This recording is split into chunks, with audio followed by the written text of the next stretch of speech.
জন্ম সে তো নির্ভর করে আমাদের ভাগ্যের উপর। ভাগ্যে না থাকলে হয়তো আমরা কোনোদিন পৃথিবীতে জন্মই নিতাম না।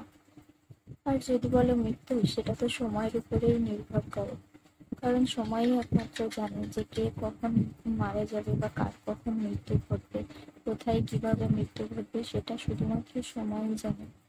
কিন্তু পৃথিবীতে মানুষের হৃদয়ে চিরদিন বেঁচে থাকার জন্য সেটা হচ্ছে নির্ভর করে মানুষের কর্মের উপর। যে যেমন কর্ম করবে মানুষ তাকে তেমনই মনে রাখবে। পৃথিবীতে চিরতরে মানুষের হৃদয়ে থাকার জন্য হচ্ছে কর্মটাই আসল। তো ভালো কর্ম করে মানুষের হৃদয়ে বেঁচে থাকতে সবাই পারে না। তো আমাদের চেষ্টা করা উচিত যে এমন কোনো কাজ করা যাতে মানুষের হৃদয়ে আমরা চিরদিন থাকতে পারি।